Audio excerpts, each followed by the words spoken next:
Good evening and welcome to this week's edition of Close Up. I'm Leah Zinder. It begins this Monday, March 7th, a week of hate. Hate for us. On more than 50 campuses across the United States, Canada and Europe, the 7th annual Israel Apartheid Week events begin as part of the so-called BDS initiative, Boycott, Divestment and Sanctions Against Israel. Apartheid, that's become a code word for racist evil. It's become a weapon for delegitimizing and demonizing Israel, especially, as Professor Gideon Shimoni has written, since it evokes the precedent of the powerful external pressure in the form of boycott and sanctions, as was applied against the apartheid regime in South Africa. Let's meet Michael Dickson. He's the Israel director of a remarkable organization called StandWithUs. We've met the representatives before. Their volunteers will be in the front lines of the battle against those who are seeking to delegitimize Israel during Israel Apartheid Week. From their modest offices in Jerusalem, with what are now tens of thousands of university students from Israel and around the world, StandWithUs operates a complex and efficient mechanism for answering Israel's attackers. In his Jerusalem office earlier today, Michael Dickson told me StandWithUs is well prepared for Israeli Apartheid Week. We believe that linking Israel with apartheid is not only false, it's insulting to those who fought against the real apartheid in South Africa.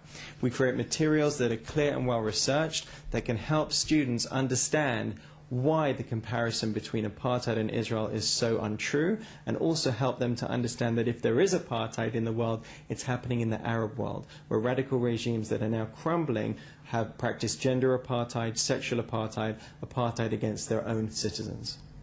Now, Michael, of course I know that you're doing a tremendously important job. Nevertheless, the campaign to delegitimize Israel appears to be gaining momentum. Do you feel that you're fighting a losing battle?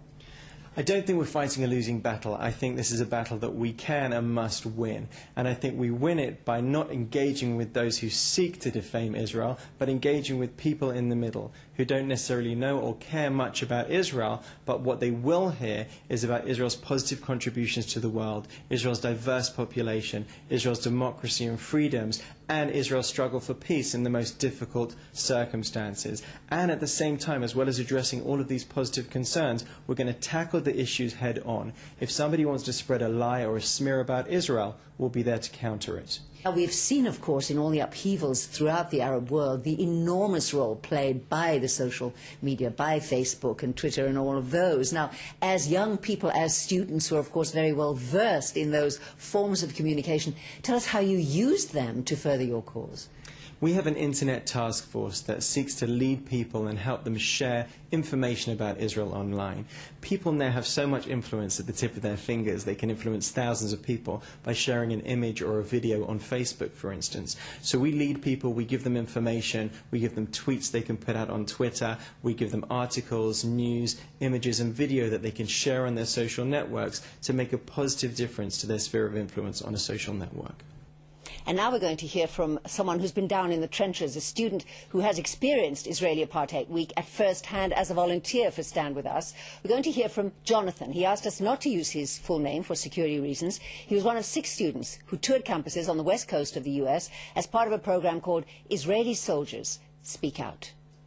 Well, it was very difficult for me, and it was a big shock when I began going around to different universities and realized that most people just don't know what's going on. They're not familiar with the ground, with what's going on the ground. They're not familiar with the facts and of being in Israel. Most of them have never been, and what they see, such as during Apartheid Week, are pictures, very difficult pictures of the difficult situation in Gaza, in the West Bank, and the impression that they get of the situation is from those pictures.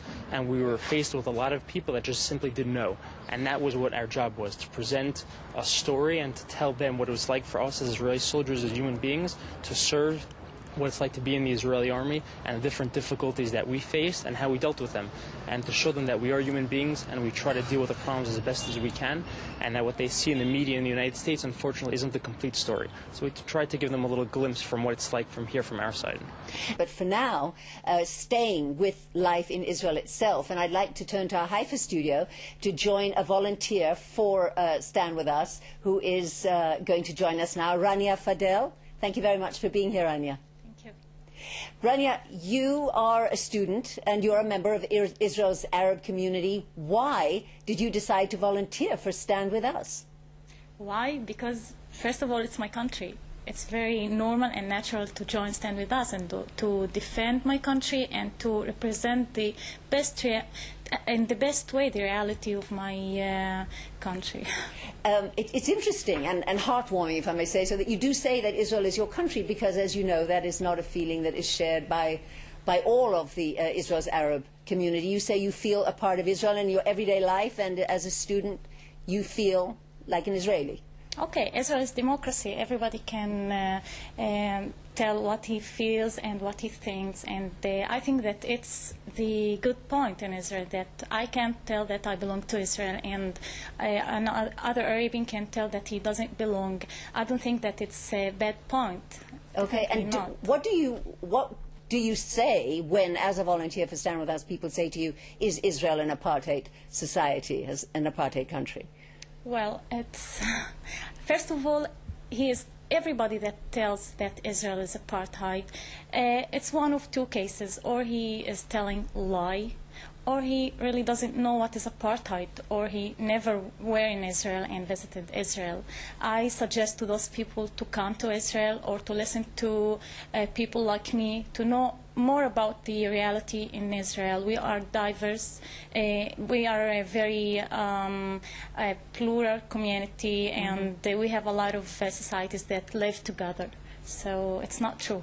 Okay, and whatever personal ambitions you have, professional ambitions I'm talking about, do you feel that whether it be a Supreme Court justice or a member of Knesset, do you feel that there would be any obstructions?